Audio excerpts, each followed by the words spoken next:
You're watching MIA, where we go behind the brand to see how successful women manage it all with actionable tips and tricks you can use to create the brand you want and the balance you crave.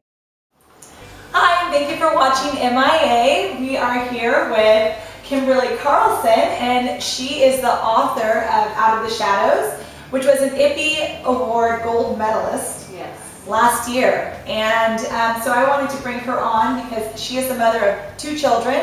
She also has her own publishing company. Yes.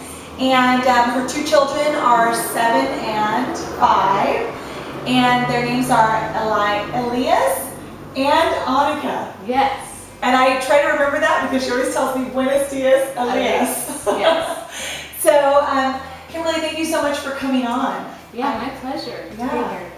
I'm excited to kind of hear a little bit about, you know, how you got started in the publishing industry, number one, how you started writing, and how you do it with your kids. Great, yeah. The writing came first. Okay. A long time before the publishing part came and the marketing came.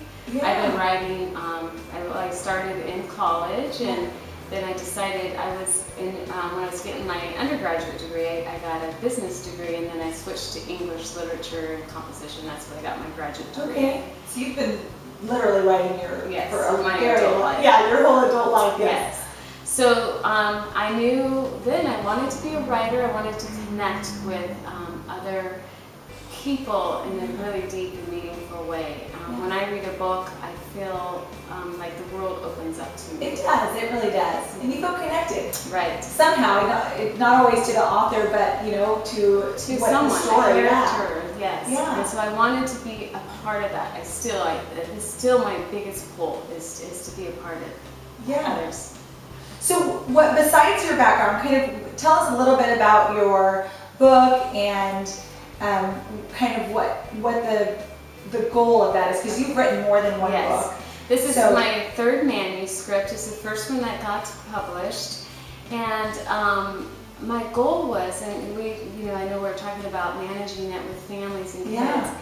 I started the book when I was 3 months pregnant with Elias, and Your first, okay. I'd heard so many stories about how when you have a baby, you run out of time, your life changes, and I really wanted to have something started and ingrained in my being before he was born, and to continue that. Oh, I love that, yeah. And so I always, the book took 7 years to come, so it was published when he was 6. So, but I think at the time, I was wanting to keep creating as I was pregnant, creating a human. And so you started something while you were pregnant, to start basically a routine that you had planned to continue. Yes. So that's a great piece of advice, because I think we do actually forget to do some things like that, where, okay, if I'm going to start working out, I want to start working out while I'm pregnant so I can see what this is like and start thinking ahead. Right. Yeah. And I was teaching as well when I was pregnant, and I taught for many years, and I had planned to go back to teaching when he was born. Yeah. And as all mothers know, to a certain degree, you can't do it all. And so after he was born, and then my daughter was born, I have not gone back to teaching, though I love it. Yeah. So writing, my children are my first priority, and then for career-wise is my writing. And someday I will. I do teach in small groups, but not in a classroom setting. So what does a typical day look like for you?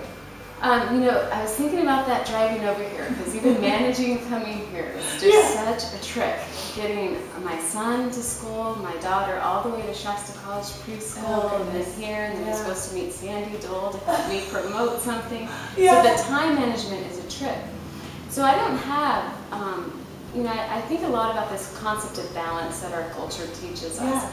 And I'm not looking anymore for a perfect balance. Exactly, Every day is different. Every week I have a different focus. Oh, that's great. And to be honest, this week's focus is my daughter just turned 5, so her 5-year-old birthday, and my sister coming to town. It's not to say that all my time is dedicated to that. That's why I'm here. Right. But it's just the balance for me is the give and take, and what priority rises to the surface. Oh, I love that. Now, do you have any tools that you use to kind of help you manage everything and kind of stay on task? Any kind of tech tools that you use? The busier I am, the more I tend to, and it might sound funny, but take deeper breaths. No, that's great. And even this morning, to get up 15 minutes earlier just to have a quiet cup of coffee, to reset myself. But if I get up with my wheels running, then I find I'm frazzled. All day. All day. Yeah, that's very, very true. And what do you feel like you do to kind of manage that? When you do wake up and you are frazzled, what do you do to kind of help that? If my kids are still sleeping, that's helpful. It's always helpful. That's true, that's really helpful. You do so much when you're sleeping. You do. Do you ever wake up early and write? Oh yes, that's when I do most of my writing. Really? So, but like I said, every day is different. I don't have a real stable, every day it has to be this. Yeah, absolutely. Yeah. So I wake up before they do. Yeah. And that's my quiet time. That's when I regroup. That's when I see my priorities for the day. Yeah. And you talked about my publishing company, having a book, and not just women who own their publishing company, but all writers today pretty much manage their careers. Wow. Because of the way the publishing industry has gone. Yeah. And so much of my time in the last year has been getting the book out, finding, I have a book signing at Costco on Friday, and then I have another one on the 16th. So much is making connections, calling people back, making posters, but to be a writer, to write requires tons of quiet time and reflection. Yeah. And so when I was writing Out of the Shadows, my kids were infants, and people ask how I did it, and I will tell you, I gave up sleep. Really? Yeah. Oh wow. I didn't. Everyone would say, sleep when they sleep. I'm like, when they were napping, I was writing, rewriting, reading, researching. And so probably one of the best tips from that is when your kids are napping, that's not the time to do chores. Yeah. That's the time to take for yourself and do what your soul needs. Yeah, replenishing yourself. Yeah. So one of the other things I want to ask you is, what would be one of your biggest pieces of advice for any woman wanting to either promote a book, write a book, get started just writing in general? What would be your biggest piece of advice on that?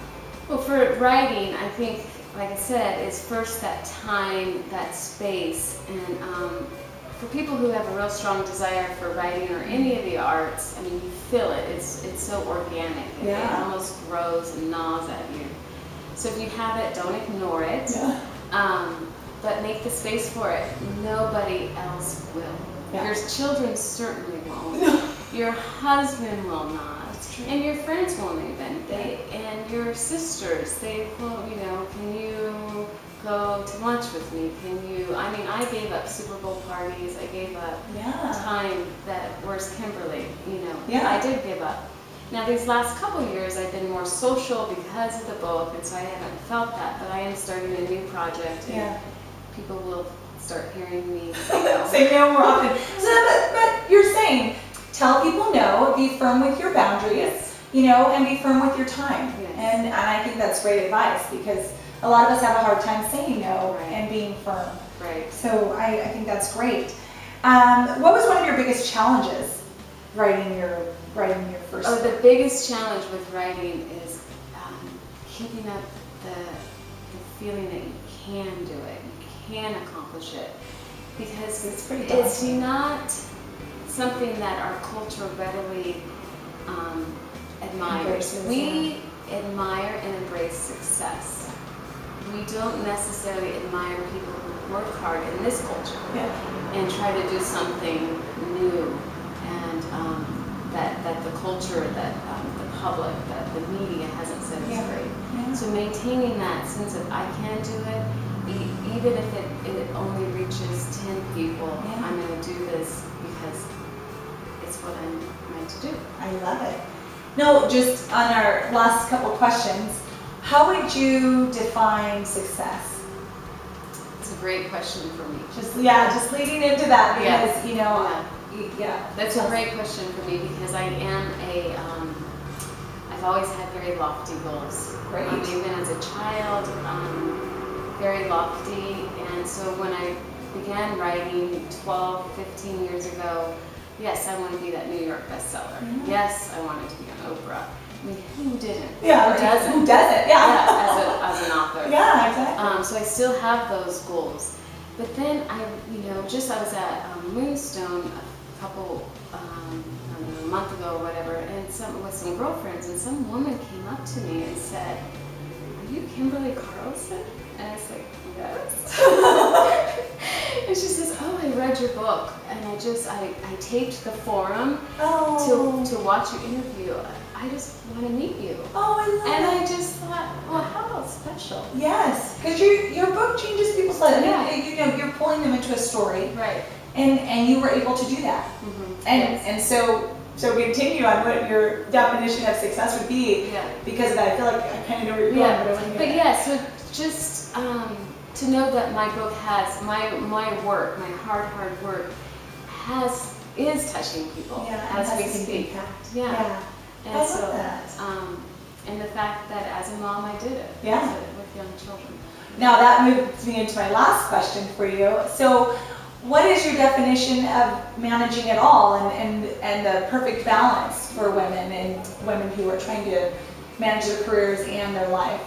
Yeah, and I think for everybody, we have to come to terms with what that is. I mean, for me, the priorities, children and family are first. And my girlfriend and I often talk about this, and in the sense of, not in the sense of lamenting, but how men sometimes do accomplish more than women. Because they write more. space. They have 20 books versus 5. And it is because of time. Because if my daughter gets sick today, I'm the one calling Ashley Tate and saying, "Sorry." That's right. Exactly. And so that managing of where my priorities are, but still, last night was a hairy evening, but yet I knew it was best for me and my family. They would be fine if I walked away for a couple hours. Absolutely. So still saying yes to me and my desire when I can do that. Yeah, I love that, saying yes to you. Yes.